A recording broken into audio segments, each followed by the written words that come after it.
The UEFA wanted banned from the Champions League before the season has gone all the way to the final.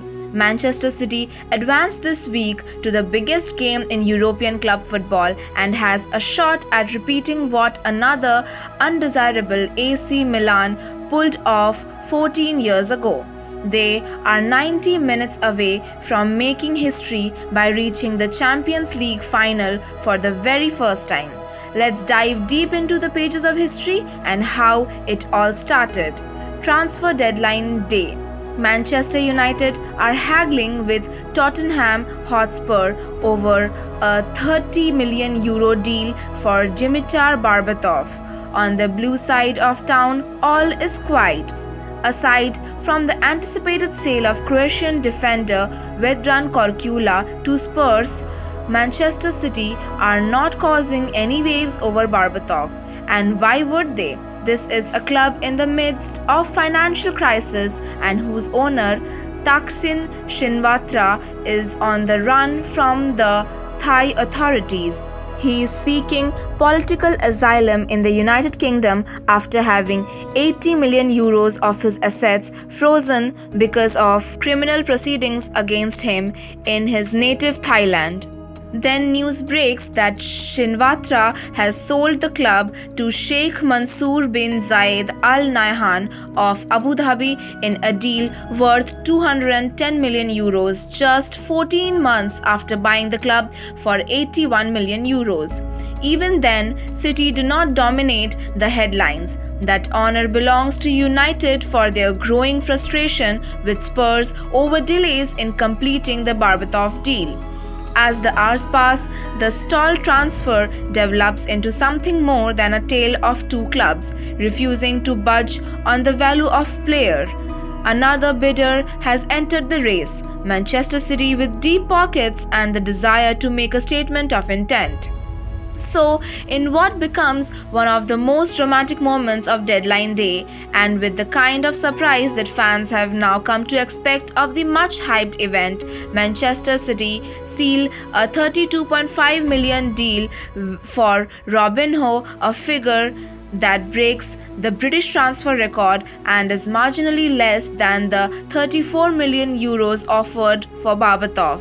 Under the control of the Abu Dhabi United Group, they have won 4 Premier League titles, 6 League Cups and 2 FA Cups, surpassing United, Chelsea and the rest of the Premier League. No longer in the shadows, they are a global power with rock-solid foundations, and Pep Guardiola, the most sought-after coach in world football, pulling the tactical strings to create a weekly feast of champagne football. To tell more about their history and where Manchester are now, you must turn the clock back to the late 1990s. The club has failed to win a trophy of any kind since 1976. Mainy Road, their stadium, is an outdated relic, while successive failures have relegated the team from the Premier League to League One, the 30th year of English football.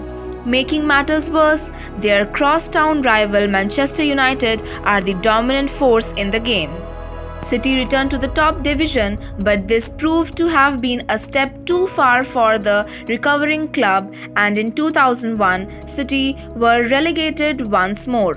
Kevin Keegan replaced Royal as manager in the close season and achieved an immediate return to the top division as the club won the 2001 and 2 Division 1 championship, breaking club records for the number of points gained and goals scored in a season in the process. After the financial takeover by Abu Dhabi Group in December 2009, Mark Hughes, who had been hired shortly before the change in ownership but was originally retained by the new board, was replaced as manager by Roberto Mancini. City finished the season in 5th position in the Premier League, narrowly missing out on a place in the Champions League, and competed in the UEFA Europa League in season 2010-11. Strong performances continued to follow in the 2011-12 season, with the club beginning the following season in commanding form, including beating Tottenham by 5-1 at White Hart Lane and humbling Manchester United by a 6-1 scoreline in United's own stadium. After the managerial reign by Mancini and Pellegrini, the duty of managing club was given to Pep Guardiola. Under Guardiola, Manchester City won the 2017-18 Premier League title with the highest points total in Premier League history and broke numerous other club and English league records along the way. They also won the EFL Cup that year and Sergio Aguero became the club's leading goal scorer. Guardiola then guided the club in 2018 and 19 to retain their Premier League and EFL Cup titles, the first time in Manchester City's history that the club had completed any successful title defense. The team then went on to also win the FA Cup and so complete an unprecedented treble of English domestic men's titles. But this year, their performance has been top-notch as they are leading the Premier League table, won the League Cup and in the finals of UEFA Champions League for the first time. Manchester City manager Pep Guardiola praised the club's incredible journey, with a 2-1 advantage over Paris Saint-Germain.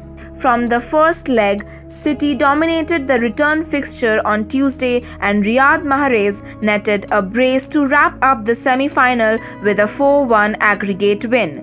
The Premier League side, backed by wealthy owners, have targeted European football's most prestigious competition for years, and it has never been so close to being crowned champion. City reached the semi-finals under former manager Manuel Pellegrini, but since Guardiola took charge in 2016, the club had previously failed to get past the quarter-finals. "What we have done the last 4 years have been incredible," Guardiola said after the match. "The Champions League is the hardest and getting to the final was the hardest thing for us to achieve. We deserve to be there for everything we have done at the club in the past 4 or 5 years." They will be locking horns with Chelsea on May 30th in Istanbul. What's your take on this beautiful journey of this English club, and whom do you think as this year's Champions League winner? Drop down your comments below, and if you like our efforts, subscribe to Foot Talks for more such updates.